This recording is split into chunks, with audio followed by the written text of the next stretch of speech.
सबसे पहले मैं मीडिया के साथियों को, दोस्तों को, सबको खुशामदीद कहता हूं और शुक्रिया अदा करता हूं कि आप लोग सब यहां हमारे दावत पे इधर आए। आज प्रेस कॉन्फ्रेंस मैंने इसलिए रखी कि आज तकरीबन 2 महीने मुझे हुए हैं। 5 सितंबर को मैंने चार्ज संभाला था, ओथ लिया था। फिर कुछ मुहर्रम की छुट्टियां आ गई, उसके बाद फिर कुछ और मसरूफियात हो गई, फिर ब्रीफिंग्स हुई। अब मैं समझता हूँ कि मैं आप लोगों से बात भी कर सकता हूँ, अपना मुद्दा भी बयान कर सकता हूँ। जो इशूज़ हैं सिंध को एनर्जी के हवाले से, उस सिलसिले में बात कर सकता हूँ। इसलिए आप दोस्तों को आज यहाँ दावत दी है। जैसा कि आपको पता है कि सिंध जो है गेटवे है एनर्जी का, बल्कि एनर्जी हब है पाकिस्तान का ये। और हमें ये बिल्कुल इस बात पे कोई शक व शुबा नहीं कि सिंध ही पाकिस्तान के एनर्जी के मसाइल का हल पेश कर सकता है और उसके मसलों को हल कर सकता है, क्योंकि यहाँ अल्लाह की मेहरबानी से 99% कोल रिजर्व्स हैं पाकिस्तान के। 67% नेचुरल गैस यहाँ से पैदा होती है। 38% पाकिस्तान का ऑयल जो है वो सिंध देता है। और अल्लाह ने यहाँ वाहिद कॉरिडोर है, विंड कॉरिडोर, ठट्ठा में जमपीर की तरफ, वो यहाँ सिंध में है। और सोलर के लिए भी ये बेहतरीन यहाँ अपना सूबा है, जहाँ के मतलब यहाँ की धूप में, सूरज में 5 to 7.5 किलोवाट पर आवर के हिसाब से गर्मी या बिजली की हो सकती है। तो ये सिंध जब इतना पैदा करता है, लेकिन अफसोस ये है कि मरकज़ी हुकूमत ने आज तक, आज की हुकूमत की बात नहीं कर रहा हूँ, पहले की बात भी कर रहा हूँ, कि सिंध को नज़रअंदाज कर दिया गया और एनर्जी के हवाले से कोई नेशनल पॉलिसी एनर्जी की नहीं बनी। हालांकि नेपरा एक्ट जो बना था 1997 में और सेक्शन 14A के तहत गवर्नमेंट को नेशनल पॉलिसी बनानी है और इसकी एनर्जी की प्लान बनाना है, जिसके तहत एनर्जी की पॉलिसियाँ, एनर्जी की तरक्की के लिए, उसकी पैदावार के लिए, उसमें तरसील के लिए उसकी पूरी पॉलिसी बननी है। लेकिन वो अभी तक बन नहीं सकी। और अगर बनी भी है, कोई इस तरह की कोई बात हुई भी है किसी कैबिनेट कमेटी में या काबीना में, उसमें सिंध की नुमाइंदगी नहीं होती और सूबों की नुमाइंदगी नहीं होती। सिर्फ मरकज़ इस्लामाबाद से बैठ के ये फैसले करता है। और आजकल की जो पॉलिसी है वो हैवी रिलायंस है तेल पे, गैस पे, LNG पे, जिसकी वजह से करोड़ों डॉलर्स की खपत है, फॉरेन एक्सचेंज का उसमें ख़र्चा होता है, और जो कि पाकिस्तान के पास इस वक्त बड़ी कमी है जिस चीज़ की, वो इसी पे लगता है। और जो चीज़ यहाँ हम दे सकते हैं, विंड एनर्जी और सोलर और इस तरह की जो और कोयले थे, उसको नज़रअंदाज किया गया है, साइड लाइन किया जाता है। और उसको मतलब इस तरह की पॉलिसियाँ रखी गई हैं कि अल्टरनेट एनर्जी जो है, रिन्यूएबल एनर्जी जो है, वो मतलब उसके प्रोजेक्ट जो सिंध के बनाए हुए हैं उनको नज़रअंदाज कर दिया जाता है। और अभी तक वो वहीं मुख्तलिफ़ हीले बहानों से उनको रुकावट पैदा की जाती है। और सिंध जो सबसे ज़्यादा गैस पैदा करता है, 68%, 70% के करीब, उसको फिर अपना कोटा नहीं मिलता। यहाँ के लोगों को कहा जाता है कि LNG ले लें आप, और फिर उसकी शॉर्टफॉल है। पैदा करते हैं हम तकरीबन 2700 मिलियन क्यूबिक फ़िट और मिलता हमें 1100 है वापस में। कोटा जो है SSG का 1100 के करीब है। और ये मतलब हमारे जो इंडस्ट्रियलिस्ट हैं उनको फिर LNG पर इन्हिसार करना पड़ता है। और दूसरी जो सबसे बड़ी ज़्यादती हुई है कि सिंध में तकरीबन पिछले 5 साल से किसी भी नए तेल के कुएं की इजाज़त नहीं दी गई। और वो जो काम जो सिंध कभी सबसे ज़्यादा तेल पैदा करता था, उसमें अभी वो पुराने जो उनके ज़खायर हैं वो कम हो रहे हैं और नई कोई चीज़ दरियाफ़्त नहीं हो रही, क्योंकि उनके लाइसेंसेस नहीं दिए जा रहे। ये सब इसलिए हो रहा है कि सिंध की नुमाइंदगी वहाँ मौजूद नहीं है, जो कि इदारे हैं जो कि एनर्जी पॉलिसी को रेगुलेट करते हैं, एनर्जी पॉलिसी को चलाते हैं। जिस तरह के ओगरा हो गया, ओगरा गैस भी यहाँ है, तेल भी यहाँ है, लेकिन उसमें सिंध का कोई मेंबर नहीं है, कोई नुमाइंदगी किसी छोटे सूबे की नहीं है। 4 मेंबर हैं, चारों के 4 फेडरल गवर्नमेंट के हैं। NTDC है जो कि कनेक्टिविटी देती है, आपके पावर प्रोजेक्ट बनता है तो उसको वो कनेक्शंस देते हैं, उसमें कोई नुमाइंदगी हमारी नहीं है। बोर्ड ऑफ डायरेक्टर्स में कोई भी सिंध का या छोटे सूबों का नुमाइंदा वहाँ नहीं है। इस तरह PSO है, OGDCL है, PPL है, मतलब इंटर स्टेट गैस कंपनी है, जेनकोज हैं। कहीं भी किसी में भी उनका सिंध की या छोटे सूबों की नुमाइंदगी, दूसरे सूबों की नुमाइंदगी नहीं है, सिर्फ़ और सिर्फ मरकज़ के लोग उसमें रहते हैं। और सबसे अफसोसनाक बात है जिसकी हम चाहते हैं कि मरकज़ी हुकूमत नोटिस ले, prime minister Imran Khan notice लें इसका, कि तकरीबन 25 हमारे प्रोजेक्ट हैं सोलर के, 35 हमारे विंड एनर्जी के प्रोजेक्ट्स हैं, और एक हाइड्रो का तकरीबन 4000 मेगावाट के प्रोजेक्ट्स तकरीबन 2-2.5 साल से वहाँ पेंडिंग है। कोई टैरिफ की वजह से पेंडिंग है नेपरा में, कोई एसटीडीसी में, एनटीडीसी में पेंडिंग है कनेक्टिविटी की वजह से, जहाँ उनको ट्रांसमिशन लाइंस की इजाज़त नहीं मिलती, और कुछ वो मौजूद हैं पावर परचेज एग्रीमेंट उनका नहीं हो पाया, वो पेंडिंग है 2 साल से। और इसी दौरान फिर उन्होंने पॉलिसी भी ख़त्म कर दी, कहा कि हम कॉम्पिटिटिव बिडिंग करेंगे, टैरिफ के हवाले से बात कर रहा हूँ, और वो सीसीआई में लाए बगैर उसका फ़ैसला हो गया और उसका नोटिफिकेशन निकाल के उन्होंने दे दिया। काबीना में भी उन्होंने पेश नहीं किया, सिर्फ काबीना की कमेटी है एनर्जी की, उसके फ़ैसले के बाद उन्होंने कर दिया। अब सब प्रोजेक्ट जब वहाँ जाते हैं तो उनको कहते हैं जी पॉलिसी चेंज हो गई है। तो ये मतलब जानबूझ के सिंध को, जिसमें ये है, उनको पीछे रखा जा रहा है।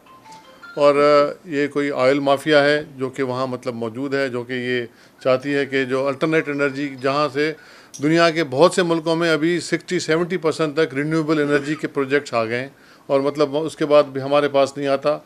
$28 मिलियन रखे गए हैं जो कि सरकार एलएनजी की पाइपलाइन डाल के दे रही है, जबकि रिन्यूएबल एनर्जी जो फ्री की एनर्जी आती है, जो 4 या 5 सेंट पे आते हैं, उनको मतलब नज़रअंदाज कर दिया जाता है। तो अब इस पे और उसके ऊपर सोने पे सुहागा, ऑयल की कीमत बढ़ा दी गई, और गैस की कीमत बढ़ा दी गई, बिजली की कीमत बढ़ा दी गई, और सब का सब बोझ जो है गरीब आवाम पे आके पड़ा, और इतनी महंगाई हो गई कि मतलब लोग परेशान हैं। और मतलब जो चीज़ सस्ते में हो सकती है, जो कि बेहतर तरीके से हो सकती है, उसको नज़रअंदाज करके फिर वो कीमतें भी बढ़ाए जा रहे हैं, और सिंध की चीज़ों को जो कि हम दे सकते हैं, उनको एनर्जी के सॉल्यूशन दे सकते हैं, उसको नज़रअंदाज किया जा रहा है। हमें उम्मीद थी, और इसमें लॉ एंड ऑर्डर का मसला होगा, रिएक्शन आएगा, क्योंकि अब इस वक्त गरीब और मज़ीद बोझ बर्दाश्त नहीं कर सकता इनका। और ये कहना कि जी गरीब आदमियों पे हमने बोझ नहीं डाला, ये अल्टीमेटली पूरे का पूरा बोझ आवाम पे आता है। ऐसे हो नहीं सकता कि पेट्रोल की कीमत बढ़ जाए, या अगर उन्होंने बिजली की कीमत 300 यूनिट पे बढ़ाई न बढ़ाई तो उसका बोझ नहीं पड़ेगा। अल्टीमेटली जो चीज़ें 300 से ऊपर वाले पे भरेंगे तो वो लोड पब्लिक पे ही आएगा, इसलिए मतलब उसका रिएक्शन हो सकता है, और रिएक्शन फिर सूबाई हुकूमतों को बर्दाश्त करना पड़ता है, फेस करना पड़ता है। मरकज़ वाले तो फैसला करके छोड़ देते हैं।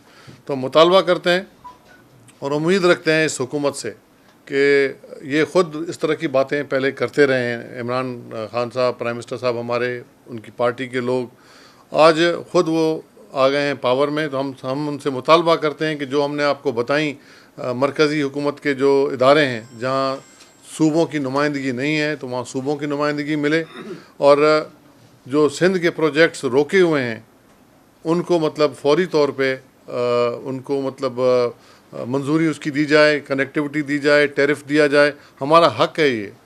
2-2 साल से लोग जा रहे हैं, और लोग अभी परेशान होके मतलब वापस जाने के प्रोग्राम में हैं। उनके पूरे ज़मीन हमने इनको दी हुई है, सिंध गवर्नमेंट पूरी फैसिलिटेशन दे रहा है, लेकिन मरकज़ जो है रोड़े अटका रहा है। ये पिछली गवर्नमेंट में भी हुआ, अब ये टेस्ट केस है इस हुकूमत, मरकज़ी हुकूमत के लिए। जो हमारी चीज़ें हैं, हमें उनका हक मिलना चाहिए, सूबों को हक मिलना चाहिए। सिंध में गैस और ऑयल और गैस की हमने वो बनाई हुई है, हमने एनटीडीसी की तर्ज पे यहाँ हमने सिंध गवर्नमेंट ने एसटीडीसी बनाई हुई है, उसको हम अभी कराने जा रहे हैं। ग्रिड लाइन करने के लिए हम प्रोग्राम बना रहे हैं, इंशाल्लाह उसको ले आएंगे। और सबसे अच्छी खबर जो मैं आप लोगों को दूं कि थरकोल का कोयले की जो है वहाँ से निकालना शुरू हो गया है, और थरकोल इंशाल्लाह अगले महीने जनवरी के पहले हफ्ते में हम थरकोल का से बिजली घर, जो वहाँ पहली बिजली घर है, वो भी हम शुरू कर देंगे, और वहाँ से कोयला भी निकलना शुरू हो जाएगा। ये एक बड़ी अच्छी खबर है पाकिस्तान के लिए, पाकिस्तान के अवाम के लिए, कि थरकोल से जो कोयला है वो सस्ता है, लोकल है, और ये मैं कहता हूँ कि पाकिस्तान की एनर्जी सिक्योरिटी है। ये 185 मिलियन टन बिलियन टन्स कोयला वहाँ मौजूद है और एक ही जगह मौजूद है। तो इसलिए इंशाल्लाह वहाँ बाकी प्रोजेक्ट्स भी हम शुरू कर रहे हैं, लेकिन ये पहला प्रोजेक्ट था जो एंग्रो के साथ सिंध गवर्नमेंट ने शुरू किया। ये सिंध गवर्नमेंट का है, Sindh Engro mining coal mining company के नाम से शुरू है और इस पर पूरी कौम को मुबारकबाद देते हैं कि ये पाकिस्तान में एनर्जी सिक्योरिटी है। और हम मुतालबा करते हैं मरकज़ी हुकूमत से कि अब जब कोल भी हमारे पास अपना है और हवा भी अल्लाह ने दी है हमें, विंड कॉरिडोर सिंध को दिया है और तेल भी यहाँ है, गैस भी यहाँ है और सोलर भी यहाँ है। सोलर के हमारे 25 प्रोजेक्ट हैं जो कि वहाँ पेंडिंग पड़े हैं 2 साल से। अब वो जो इन्वेस्टर्स वहाँ से आए हैं और तकरीबन $2.5 बिलियन की कमिटेड है उनकी इन्वेस्टमेंट यहाँ। उधर तो हम मांगे भागे भागे फिरते हैं कि हमें कोई डॉलर्स मिल जाएं, यहाँ खुद आके वो डॉलर्स लगाने को तैयार हैं, लाने को तैयार हैं, तो हम उनको परमिशन से नहीं देते। ये सोच तब्दील करनी पड़ेगी और ये टेस्ट केस है तहरीक इंसाफ की हुकूमत के लिए, प्राइम मिनिस्टर इमरान खान के लिए, कि वो जो चीज़ें अपने दौर में कहते रहें अब वो एनर्जी के हवाले से ये हमें करके दें। हम उनको सिंध उनको इंशाल्लाह और पाकिस्तान पीपल्स पार्टी की गवर्नमेंट उनको ये एनर्जी का मसला हल करके देगी। और मैं समझता हूँ कि वो दिन दूर नहीं है जब ये हम करेंगे, लेकिन हमें नुमाइंदगी चाहिए वहाँ, जो हमारा हक़ है आइन के मुताबिक, कानून के मुताबिक, और हमें तवज्जो चाहिए मरकज़ी हुकूमत की, ताकि ये एनर्जी का मसला सिंध में इस वक्त 18-18 घंटे की लोड शेडिंग है आज भी। उधर से कहा जाता है वही अल्फाज हैं जो कि पुरानी हुकूमत कहती थी कि बिजली बहुत है, फिर भी 18 घंटे की लोड शेडिंग थी। ये भी कहते हैं कि बिजली आ गई है, लेकिन 18 घंटे 16 घंटे की लोड शेडिंग से सिंध इस वक्त बिल्कुल गुज़र रहा है, उस बहरान से गुज़र रहा है। तो हम उनको हल दे रहे हैं तो वो हल लेने को भी तैयार नहीं है। तो ये मतलब मैं उनसे अपील करता हूँ एक दफ़ा फिर, और आप लोगों से भी गुजारिश है कि ये सिंध का केस जो है मीडिया के ज़रिए भी हम उसको उजागर करेंगे और ख़ुद जाकर भी करेंगे। मैं ख़ुद भी जाने वाला हूँ वहाँ। तो मैंने कहा कि आज को आपको ये बता दूँ कि सिंध जो है वो तैयार है और हमने इधर सिंध सोलर का एक बहुत बड़ा प्रोजेक्ट $100 मिलियन के उसे हम इधर लगा रहे हैं वर्ल्ड बैंक की मदद से, जिसमें गाँवों में सोलराइजेशन करेंगे, शहरों में भी करेंगे, अस्पतालों को, स्कूलों को और अस्पतालों को, और छोटे जो BHUs हैं वहाँ भी हम सोलराइजेशन करने का प्रोजेक्ट बना रहे हैं। तो इंशाल्लाह इसमें हम बहुत तब्दीली लाएंगे, बेहतरी करेंगे, और लेकिन हमें अपना हक़ चाहिए जो कि हम फेडरल गवर्नमेंट से डिमांड करते हैं। Thank you. एनर्जी प्रोजेक्ट्स में रोड़े अटका रहा है, न सिर्फ ये बल्कि ऑयल माफिया का भी इसमें अमल दखल हो सकता है। तो जो लीगली प्रोसीजर है उसमें सूबा वफाक के साथ एहतियात के अलावा और क्या कर सकता है CCI समेत, और कौन से फोरम है जहाँ पे आपने रुकती है? देखें जी, एक जो आइन में क्लियर चीज़ें लिखी हुई हैं जहाँ उनको हक़ मिलना चाहिए। अब जिस तरह गैस जहाँ से निकलती है या जहाँ से कोयला निकलता है तो पहला हक़ उसको उस सूबे को है जहाँ से वो निकलता है, लेकिन वो नहीं मिलता। या तो फिर अब CCI है हमारे पास एक फोरम, दूसरा फिर कोर्टें हैं जहाँ कोर्टों में जाएं। अब अगर सूबे मरकज़ी हुकूमत के ख़िलाफ़ कोर्टों में इन इशूज़ पे जाना शुरू करेंगे तो वफाक को ख़तरा है। वो फिर इस मुल्क के लिए बेहतर नहीं है, जमहूरियत के लिए बेहतर नहीं है और वफाक के लिए बेहतर नहीं है।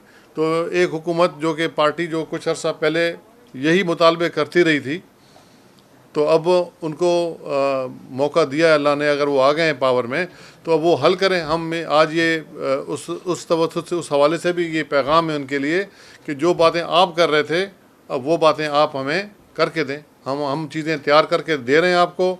हम एनर्जी का मसला हल करने की कोशिश कर रहे हैं और इससे कीमत भी कम आएगी। ये जो इस वक्त जो बिजली की कीमत है वो 15 रुपये, 16 रुपये, 14 रुपये, 18 रुपये तक भी यूनिट जाता है, जबकि बिजली और सोलर से 5 और 6 रुपये, 4 रुपये, 5 रुपये, 6 रुपये की हद तक बिजली है। तो आप समझें ये जब बिजली है, ये जब उस बास्केट में जाएगी तो ऑटोमेटिक प्राइस कम होगी, जो कि लोगों को रिलीफ मिलेगा। उस चीज़ को ये अवॉइड किया जा रहा है। तो अब हमें उम्मीद है कि प्राइम मिनिस्टर इस पर एक्शन लेंगे। और आज की प्रेस कॉन्फ्रेंस आप लोगों से भी दरख्वास्त है कि ये आवाम का मसला है, सस्ती बिजली का मसला है और सूबों का मसला है। तो इसमें आप हमें इसमें हमें ताउन करेंगे हमारे साथ, ताकि हम अपने आवाज़ वफाक तक पहुँचा सकें। आपने कहा कि जल्दी बिजली पैदा होना शुरू हो जाएगी, तो कोल और उसके बाद जो बिजली घर वहाँ लगे हैं उससे जो इन्वायरमेंटल इफेक्ट होंगे घर पर, उस हवाले से क्या किया है? देखें जी, इन्वायरमेंटल पहला प्रोजेक्ट लगने वाला है ये जो कि कोल के पहले प्रोजेक्ट भी लगे हुए मुख्तलिफ जगहों पर, लेकिन ये थर के लोकल उससे होगा और डेफिनेटली उसमें इन्वायरमेंटल एजेंसियां जो हैं उनको भी इन्वॉल्व किया हुआ है। और वो वहाँ एंग्रो एक मल्टीनेशनल एक इदारा है, वो ख़ुद भी इसका ख्याल रखता है और सिंध गवर्नमेंट भी ने भी अपना उसमें ख्याल रखा हुआ है। उसको अभी हम कवर करने की कोशिश करेंगे कि कम से कम उस पर उसका असरअंदाज उसका माहौल। आपने जिक्र किया कि हमारे जो प्रोजेक्ट हैं सिंध के वो रुके हुए हैं, थोड़ा सा ये अगर डिटेल बता सकेंगे जो सोलर और विंड के हमारे पास कितनी जमीन सिंध हुकूमत ने दी और किन किन निजी कंपनीज को दी और उन्होंने अब तक कौन से प्रोजेक्ट ग्राउंड पर लगाए। थर्डली कैप्टिव पावर प्लांट को सब्सिडी दी गई थी, तो उन्होंने कितनी बिजली प्रोड्यूस की, किन किन अज्जा में बिजली प्रोड्यूस की जो सब्सिडी दी गई थी। देखिए, सबसे पहले तो मैं आपको ये बताऊं कि तकरीबन कोई 55,000 एकड़ थी, 55,000 एकड़ ज़मीन जो है सिंध गवर्नमेंट ने रखी थी विंड कॉरिडोर के लिए। ये 160 बाय 80 है ना, 160 बाय 80 किलोमीटर का इलाका है। जमपीर से शुरू होता है, समंदर से जमपीर से आगे तक जाता है, ये जामशोरो तक जाता है। और इसमें मतलब विंड मिल्स लगी हैं 20 के करीब हमें लगी हुई हैं, मिले हैं ऑलरेडी। एनर्जी के पावर हाउसेस विंड एनर्जी के लगे हुए हैं, जो कि तकरीबन 1000 के करीब मेगावाट पैदा कर रहे हैं, आ चुके हैं। और 35 हमारे प्रोजेक्ट्स जो हैं 2-2.5 साल से मरकज़ी हुकूमत के पास पेंडिंग हैं, 35। उसमें भी तकरीबन कोई 2,500 के करीब हमारा मेगावाट्स, 2,500 मेगावाट्स उसमें बिजली पैदा हो सकती है। जितने भी एनर्जी सेक्टर के प्रोजेक्ट्स सिंध में चल रहे हैं, वहाँ पर काफी लोगों को नजरअंदाज किया जा रहा है, वहाँ पर उनको जॉब्स नहीं। एक मिनट जी। तो इस पर energy sector being the minister of energy आप उस पर क्या काम करेंगे? देखें जी, ये तेल की कंपनियां बाकी जगहों पर ये बहुत शिकायत हैं। क्या हो गया? ठीक है, तो काफ़ी शिकायत हैं, उस पर डेफिनेटली हम उस पर कोशिश करेंगे। मैं बल्कि सोच रहा हूँ कि उस पर कोई कानून साजी की जाए ताकि वो लोकल लोगों को रोज़गार भी मिले और लोकल इलाकों पे उनका ख़र्चा भी हो, ताकि वो तरक्याती काम में भी हिस्सा ले सकें। इस पर हम कानून साजी करेंगे। लेकिन मैं आपको ये बताऊं, तकरीबन कोई सिंध गवर्नमेंट और एंग्रो की तवज्जो से जो प्रोजेक्ट बना है उसमें 2,500 के करीब लोग हैं जो लोकल हैं। इवन वहाँ ख़वातीन भी हैं और वहाँ के इंजीनियर्स भी हैं और वहाँ ट्रेनिंग प्रोग्राम भी चलता है, जो कि इस वक्त भी तकरीबन कोई एक बैच गया हुआ है चाइना, जो कि इंजीनियरिंग के हवाले से सब थर के लोग हैं। और उसमें इस प्रोजेक्ट में मैं बिल्कुल वाज़े तौर पे कह सकता हूँ कि सिंध गवर्नमेंट का जो ये प्रोजेक्ट है जो थर एंग्रो के साथ मिलकर लगाया, जिसमें 54% सिंध गवर्नमेंट का है, तो वहाँ हमने इस बात का ख्याल रखा है कि वहाँ लोकल लोगों को मुलाजमत में मिले और लोकल लोग ही वहाँ काम कर सकें तरक्याती कामों के हवाले से। बाकी जगहों पे हम उसका कानून साजी करेंगे, हम उस पर सोच रहे हैं। शेख साहब, नैब जो है बहुत एक्टिव है, खासतौर पर सिंध में हमने देखा कि बहुत एक्टिविटी जाहिर कर रही है। मुख्तलिफ इदारे डिपार्टमेंट्स के नाम आ रहे हैं और आपके एनर्जी डिपार्टमेंट के नाम आ रहे हैं कि नैब इस पर जो हाथ डालने जा रही है। आपके पास कोई इत्तलात हैं तो प्लीज़ शेयर कीजिएगा। किस बात पे हाथ डालेंगे? देखिए, नैब एक कौमी इदारा है, जहाँ उनको समझ में आता है कोई चीज़ है तो ज़रूर करेंगे। हमसे भी अगर कोई बात पूछेंगे, बताएंगे तो हम बताएंगे उनको, लेकिन ऐसा सच कोई मेरे इन्फॉर्मेशन में नहीं है। आपके पास है तो आप बता दें। इस वक्त जो नूरियाबाद पावर प्लांट है उसका क्या स्टेटस है और उससे जो 100 बिजली आ रही है वो कहाँ जा रही है? 100 मेगावाट वहाँ पैदा होती है, और जो कि STDC जिसकी मैं बात कर रहा हूँ, जिसको हम ग्रिड कंपनी करने में हम अपना प्लान बना रहे हैं कि एक ट्रांसमिशन लाइन को हम ग्रिड कंपनी बनाएं, ताकि विंड पावर को जो NTDC लाइन नहीं देती ग्रिड, हम उनको खुद सूबा सिंध जो है उनको ग्रिड प्रोवाइड करे। वहाँ 100 मेगावाट के करीब पैदा होती है बिजली, जो कई कराची इलेक्ट्रिक को बेची जाती है।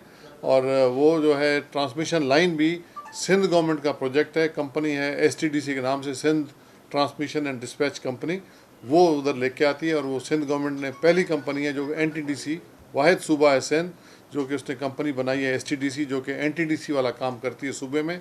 अब उसको हम ग्रिड कंपनी बनाने जा रहे हैं। जी, एक संजीदा सवाल ले लें शेख साहब, ये फरमाइएगा कि पिछले 5 सालों के दौरान 6 सालों के दौरान दर्जनों मंसूबे सिंध के जो है वफाक की तरफ से रोड़े अटकाए जा रहे हैं।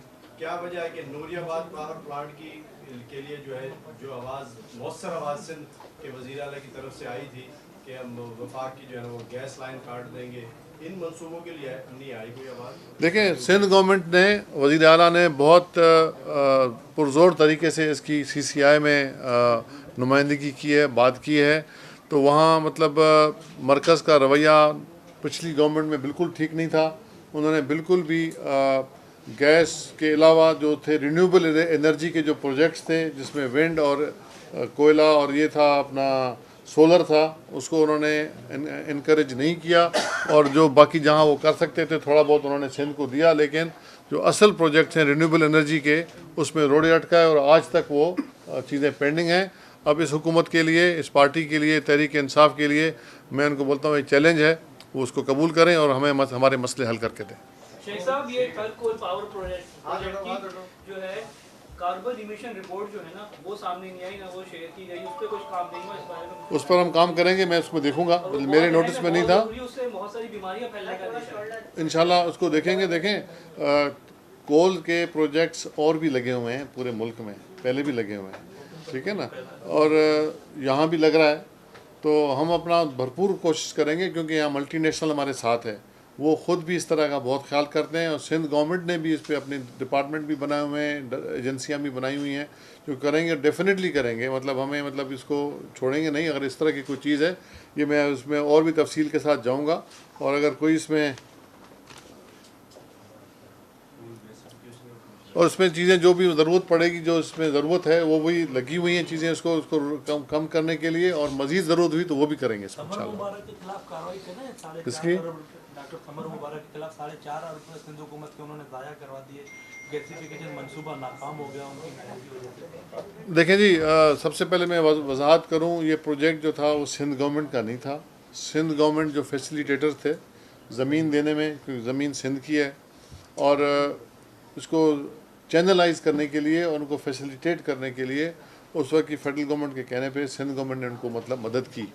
पैसे जितने भी हैं वो वफाक ने दिए हैं, और प्लानिंग कमीशन ऑफ पाकिस्तान ने उनका प्रोजेक्ट अप्रूव किया था। उन्होंने ये रिसर्च का प्रोजेक्ट था जो कि उन्होंने इधर आके लगाया, और उसमें तकरीबन कुछ 400-450 के करीब आदमी भी उन्होंने रखे, और हमारी टीम देख कर भी आई है। और वहाँ से प्रोजेक्ट उन्होंने जो लगे हुए हैं, तो वो तो इस वक्त बिल्कुल इवन आज भी वो काम करने की पोजीशन में है, वो जो प्रोजेक्ट है। अब उस प्रोजेक्ट की डिटेल्स क्या थी, तो वो साइंटिफिक एक रिसर्च का प्रोजेक्ट था। इस पर मज़ीद वो ख़ुद जवाब देंगे। अभी उसकी फॉरेंसिक ऑडिट भी हो रही है, और उसमें क्या हुआ क्या नहीं हुआ मेरे से पहले क्या उसमें है चीज़। लेकिन एक बात है कि समर मुबारक साइंसदान है, और उसने एक चीज़ की है, कभी साइंस के डिस्कवरीज में कभी कामयाबी भी होती है, कभी फेलियर भी होते हैं, और इस तरह बहुत से प्रोजेक्ट्स हैं जो कि साइंसदान करते हैं, फेल होते हैं। मैं इस वक्त उससे कह नहीं सकता इस वक्त, क्योंकि चीफ जस्टिस के कहने पे इंक्वायरी हो रही है। इंक्वायरी हो जाएगी तो रिपोर्ट सामने आ जाएगी कि उन्होंने गलत किया या सही किया। एनर्जी के लिए जो ज़मीनें दी गई उसका भी तो चीफ जस्टिस आपने नोटिस किया हुआ कि वो ज़मीनें जो है बड़ी सस्ते दामों और उसके ऊपर अमल दरामद नहीं किया और बहुत सस्ते दामों दी गई। देखिए, मुझे उसकी रेट का पता नहीं, लेकिन डेफिनेटली जब कोई प्रोजेक्ट लगाते हैं इधर, और आप फॉरेन इन्वेस्टमेंट को अगर आप इनवाइट करते हैं, बुलाते हैं, तो आपको इंसेंटिव्स देने पड़ते हैं। तो इसीलिए इंसेंटिव्स देने के लिए उस वक्त कोई कीमत कोई हुई होगी कम, मुझे उसका इल्म नहीं है। लेकिन वो पॉलिसी है, एक लैंड ग्रांट पॉलिसी है उसकी, लैंड ग्रांट पॉलिसी के तहत ही वो दी जाती हैं। उसकी कीमतें मुकर्रर हैं, और कीमतें भी वो डिस्कशंस के बाद, सोच समझ के बाद मुकर्रर की गई थी ताकि फ़ॉरेन इन्वेस्टमेंट आए। और जितनी भी आई हैं वो सब 20 के करीब मैंने बताया कि वहाँ प्रोजेक्ट्स लग चुके हैं। 35 प्रोजेक्ट्स हमारे पेंडिंग हैं। वो ज़मीन इसलिए वहाँ काम नहीं आ सकी कि वो 35 प्रोजेक्ट आएंगे, तो 35 प्रोजेक्ट वाले तैयार बैठे हुए हैं। $2.5 बिलियन की कमिटेड अपना फॉरेन इन्वेस्टमेंट लाने के लिए। तो मतलब बाकी तो उसमें और ऐसा कोई इशू ज़मीन का मेरे सामने नहीं आया। बहुत मेहरबानी, thank you very much. Hello